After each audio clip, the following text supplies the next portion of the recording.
We're here. Hello, everyone. This is the first Hey. episode of Beauty Lessons, and I'd love to introduce you to my friend Tara Ross. And Tara lives in Greenville, South Carolina, and she is a registered dietitian. She is a mom of 3. 2 of those are twin girls.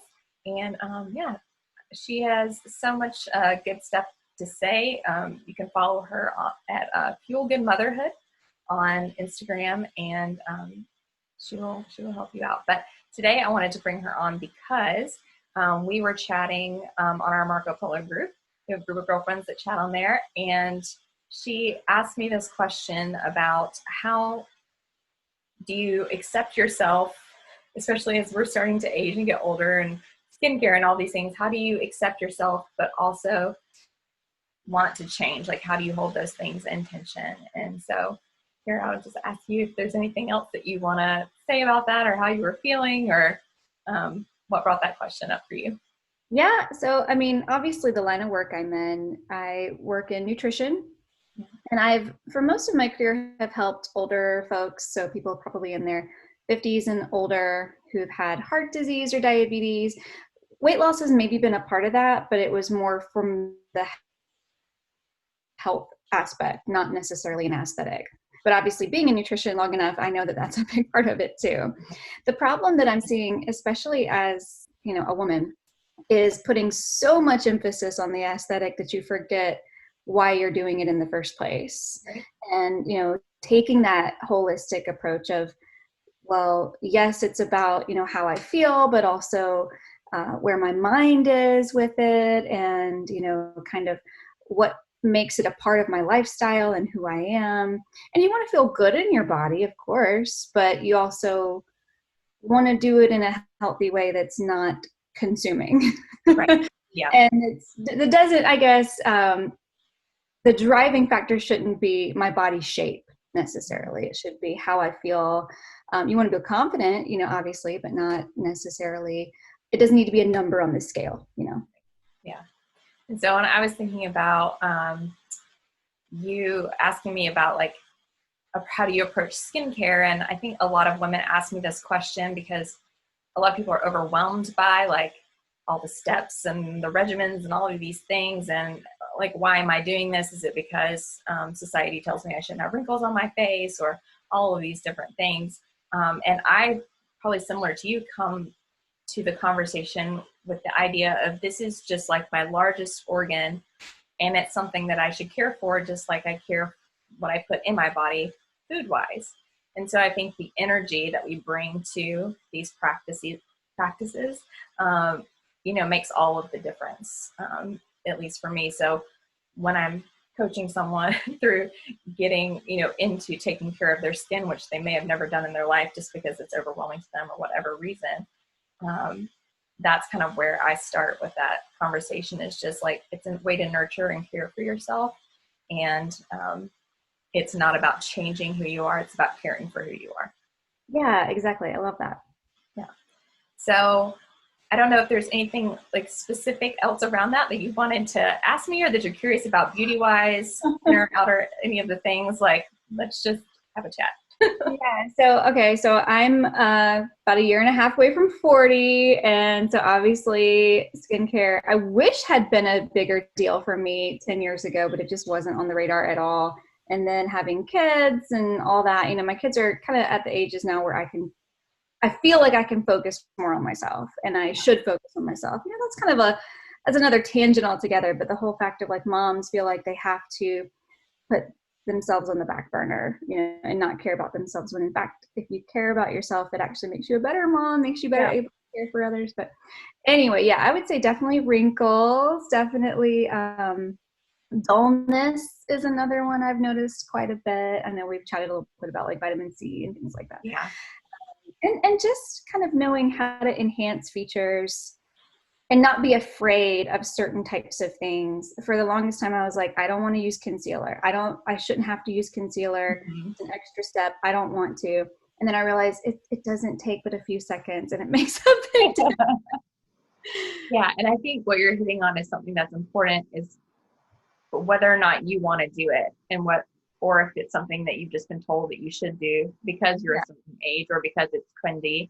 And I think and you can change your mind, right? Like, Alicia Keys was the whole thing, like, I'm not wearing makeup anymore. Like, I'm done wearing makeup. And then now she's changed her mind. She is wearing makeup. And I think that's like the beautiful thing about sort of taking back this narrative that beauty culture has, given us, and that we can change our minds, and that we can just, whatever feels best for us, we just need to honor that. So, as far as, I'm definitely all for graceful aging, but also caring for your skin while you do it. So, there's vitamin C. Yeah, we have talked about. Also radiant serum that I really like by Beautycounter. That's really good for brightening. And then exfoliation is going to be huge for, especially all of us heading into winter time, when the air just gets so much drier and your skin, starts to eat up everything that you put on it. So really important to have a good exfoliator in your arsenal. And there are two kinds of exfoliators, chemical and mechanical. So I don't know if you know this. So mechanical is like a scrub, something that you put on your face and it's got a grittiness to it. And so it is removing like, dead surface skin. And those are good, but they don't really penetrate that deep. So the other one that's like my personal favorite outside of going to get a facial is Beautycounter's Overnight Resurfacing Peel. And that one has 13 botanical fruit acids in it that just eat away at your skin while you're sleeping. So you can get up and, wash your face, and it's like refined your pores, made your skin a lot smoother. And that's something I do probably about every other night. And so important to do from going into fall and winter. And then the other thing would be, I don't know if you've ever done dermaplaning, but I highly recommend that. Have you heard of that? I have, and the closest thing that I've done to it is like the little tingle razors. Yeah. Yeah. And those are fun, but it's a different experience having it done with a professional. I will say, one of my good friends here in Nashville, who's a esthetician, it's kind of like a surgical scalpel like that they use. And the difference between us doing it to ourselves and someone else doing it to us is they're able to pull the skin more taut to just remove that top layer of dead skin and hair, those baby peach fuzz hairs. And not only does your skin look better because all the dead skin is off of it, but it just allows your products to soak in at a much deeper level. So they're really working for you better. And then makeup just slides on. It's just got this beautiful smooth canvas. So yeah, I really like that overnight resurfacing peel sample. I think that's a good one. Okay, so question though. Yeah. So we're doing all this exfoliating, then does the moisturizing need to change when you start doing? So it depends. I mean, it depends on your skin, but yeah, definitely if we're going into winter, fall and winter, you need to like get a thicker moisturizer normally. I mean, I won't say across the board because everyone's skin is different. But typically, where in the summer you might use something that's a lot lighter, has more of a slip to it. Now, as you're moving into fall and winter, that's when you want to get the thicker creams, especially after you're doing those exfoliating processes. And also, it left my mind. Oh, sunscreen and sunscreen. Okay. Still just make sure that you're putting on sunscreen, and don't forget sunscreen, especially after you've like removed all of that dead skin. Another one I wish I cared more about when I was younger. Yeah. We all do. Yeah. Right? I mean, we just didn't know, and we can't know what we don't know. And so now we know better. So we'll do better. Right. Yes. All right. Well, is there anything else, or should we wrap it up? I do want to ask you one more question, but do you have any more questions for me? Trying to think. Okay, well, one thing that I think we've talked about in the past is, I was one of those who overplucked my eyebrows. Yes. I was a 90s girl. So what can I do? I have just, like a eyeshadow, sometimes I'll just fill it in a little bit, but are there any serums or anything you recommend, or anything that you think just kind of enhances that area, even if it doesn't actually grow? Yes, absolutely. So I would say both. I know both things. So both natural products. One is literally just castor oil you can get, a little bottle from Whole Foods or probably Amazon, and, just get a good one, organic, pressed one. It's very thick, but it has, people put it on their hair to make their hair grow. So it has natural hair growth properties in it. You can put it on your eyebrows and your eyelashes. If you want an actual product, then I would recommend Plume, Plum, like a feather. That is a clean beauty brand that makes a lash and brow serum to help with that growth. And then just day to day outside of those products, then I've definitely used eyeshadow sometimes on clients to do their brows. It depends. It just kind of depends on the texture of the hair.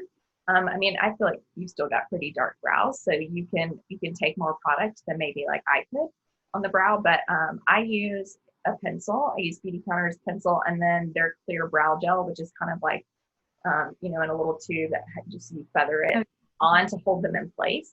So I think that's a big step that people are sometimes missing is they get it, the stuff in there, but then it's not setting, and so they can kind of like then go wayward after you've applied it. And so I just kind of do that extra step. Because the brow gel I use is clear, but they also come in colors. So you could just do it combined and just use like a tinted brow gel. I like that because it really just keeps them in place but yeah, I would try those two things. Okay, cool. Thanks. So the last thing is I just wanted you to tell people a little bit about yourself and what I kind of like you're talking about holistic with nutrition, like holistic beauty, the inner and the outer beauty and what people are putting out into the world. And I love that what you're putting out into the world for moms, especially helping them with nutrition. And so I just want you to talk about your business and like what you are hoping to do for women and how people can connect with you. Oh yeah, sure. Thanks. So this is a pretty new venture for me. Like I said, I've been in the nutrition world for quite a while, but as far as this project, what I'm really focusing on are moms like myself, because when I became a mom, I realized how hard it was to maintain any sense of normalcy and take care of myself while also taking care of these kids. And, for a while, I kind of bought into the idea of, okay, I don't need to take care of myself. I'm just a mom now. That's all I am. And I kind of lost my identity. And I think that's true of a lot of women, and not even just moms, but women in general, because we're helpers, Mm-hmm. But I wanted to kind of take that concept and make it so that women were encouraged to work within, and kind of find that beauty again within themselves, and also feel like they could take care of their outer beauty at the same time, kind of work on health from that holistic standpoint. So it's okay to talk about things like, how you're feeling and, if you're anxious and what you can do about that. So meditation and good sleep and all that. So not just from the nutrition standpoint, but from a whole life standpoint. But really the focus, of course, since my expertise is in nutrition, focusing on, okay, what can we do realistically, sustainably, nothing that's going to be kind of this crash diet and then I'm, back off of it 3 months later, but like, what can I do realistically from a place that works for me, because my kids are going to want Chick-fil-A. They're going to want donuts. They're going to want all these things. And that's not a bad thing. I'm kind of more open-minded with this. And so it's like, what can we do to improve our lives and improve the health of both ourselves and our family so that we can be better people and sort of take on that mission for the world that we have and live with greater purpose. And I think really taking care of ourselves allows us to do that, and doing it in a realistic way that can, be kept up for a lifetime. Making it a lifestyle is what's most important to me. So I want to help women figure out what that is for them and just kind of coach them through the process. So the whole idea is that, yeah, they start with me as sort of their coach and their mentor through this process, but I want to get them to the point where they no longer need me. I don't want them to need that help forever. I want them to kind of figure it out for themselves and figure out, okay, how can I do this and really sustain this and really get to the root of why. That's what I start with every client is, why is this important to you? What are your big reasons? And I think that's the most important thing we can ask ourselves when we're doing anything. When we get up in the morning, what can I do today that's good? What step can I take that's in the right direction for me? And so that's kind of just my philosophy, I guess. I love it. It drives the business that I hope to build. Yeah. No, I love that. I think it I think I come from a similar place, you know, with wanting to coach people with beauty and embodiment and just, you know, coming from the place of self-love and acceptance and not hustling to try and change or prove something or be an image that someone else has set out before you, be it popular culture or whatever, you know, but really, like you're saying, diving deep into who do I see myself as, not these outside sources telling me who I am. So that's really beautiful. And yeah, thank you for being here today and just for sharing with us your heart. And I'm so proud of you and all the stuff that you're doing. Thank It's you. so fun to talk to you and connect with Yeah, you. you too. Yeah, okay. Well, I will talk to you soon. Okay. Okay.